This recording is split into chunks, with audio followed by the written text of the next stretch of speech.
Hello everyone, welcome to the Ad Cup Show. America in 2025 feels like it's on a knife's edge. Political assassinations, riots over immigration, and social media users calling for door-to-door action against their enemies. So the question is America sliding towards a civil war? The question isn't just a clickbait because significant percentage of Americans do believe that a civil war is very much possible in America. Forget the Civil War of 1861, which was black and white, like massed armies and clear battle lines. That's not what we are talking about. Experts like Barbara Walter, a leading scholar on civil conflict, warn that a modern civil war looks different.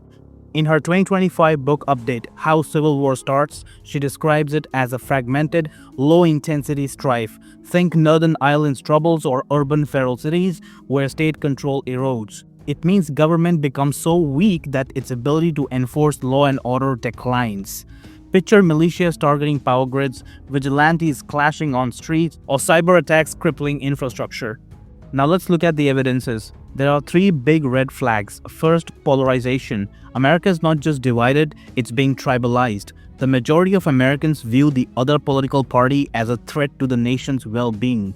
That's not just disagreement, it's like seeing your neighbor as the enemy. Walter's model calls the US as an anocracy, a partial democracy slipping towards instability. Countries like this, from Yugoslavia in 1990s to Syria in 2011, are primed for conflict. Second, trust in institutions is collapsing.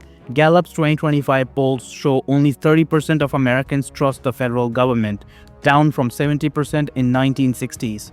Courts, elections, and even the police. Half of Americans think that they are rigged or failing. Third, violence is rising.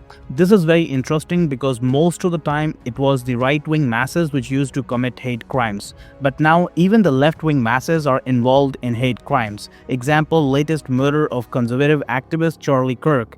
He was killed just for speaking about his conservative ideologies. Previously, there was an attempt to assassinate Donald Trump. This shows that society is divided and radicalization is happening on both sides. This is my personal opinion, but I strongly believe that parents should educate their kids over this radicalization. There is absolutely no point in killing or attacking someone just for their views. Social media is not behind. Social media is pouring gas on this fire. Internet radicalization is at an all-time high. Users are saying whatever they want, which is taking masses to extreme.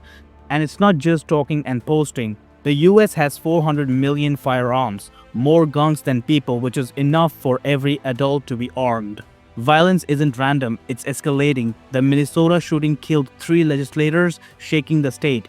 In LA, immigration protests turned deadly with 10 injured in March 2025. Anti-Tesla attacks, labeled sabotaged by FBI, hit 5 states by June. And in September, Texas and Arizona openly defied federal border rulings, echoing pre-61 nullification crisis. A 2025 military strategy magazine report calls this a slow burn civil war. Not tanks rolling, but targeted hits, infrastructure sabotage, and militias forming. Billionaire Ray Dalio, in his 2025 analysis, gives it 35 to 40% odds, pointing to stage 5 pre-war signs. Contested elections, street intimidations, and states acting like mini-nations. So who is fueling all this? Roughly 30% of Americans align with MAGA-style rhetoric. Think rule strongholds and Second Amendment diehards. Another 25% lean progressive, pushing climate, immigration, or social justice causes, often urban. But 45%, that's nearly half, just want to stay out of it. That's a problem and an opportunity. The apathetic majority could tip the scales, but they are not mobilized yet. So is civil war inevitable? The US does have strengths that makes it unlikely. First, America is rich, almost 30 trillion GDP, one of the highest per capita globally, as per World Bank. Historically, wealthy nations don't fracture easily. People have too much to lose. There is no mass starvation, no door-to-door raids, no collapsed military. Institutions, while wobbly, still functions. Courts settle disputes, the military stays loyal to constitution, and the FBI tracks extremists. Most Americans are too comfortable to fight. No one's trading Netflix for a bunker. No economic divide like slavery exists, and civil war needs a cause worth dying for. There is none except that America is on decline now. Unlike 1861, there is no single issue like slavery splitting the country geographically. It's neighbor versus neighbor. It's messy, not organized. Users on social media argue that military sheer power, which is 2 million active and reserve troops as per Pentagon, would crush any rebellion fast. And Europe's a good comparison. Native immigrant riots there are worse, but centralized policing keeps it from becoming a war. America's federalism and gun culture cut both ways. Militias can form, but so can rapid federal response.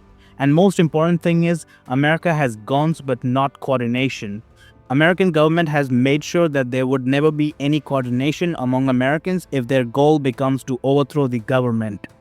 Most Americans aren't signing for a fight. Only 42% in Newsweek poll think war's likely, not a majority. Without a massive trigger like a stolen election or economic collapse, this stays low grade. It's not 1865, it's asymmetric chaos. Rural militias hit urban targets. Think power grids or bridges. Another one could be urban chaos. Protest turns into riots like LA in March, but bigger, with federal forces clashing against local groups. Path 3. Balkanization. Red states go on their own ways, blue states eye Canada, and foreign powers like Russia or China exploit the mess. A contested 2028 elections where both sides cry fraud, tariffs or inflation crashing markets sparking oil vigilante attacks on pipeline, or immigration raids going lethal, like a worse version of LA's 2025 clashes.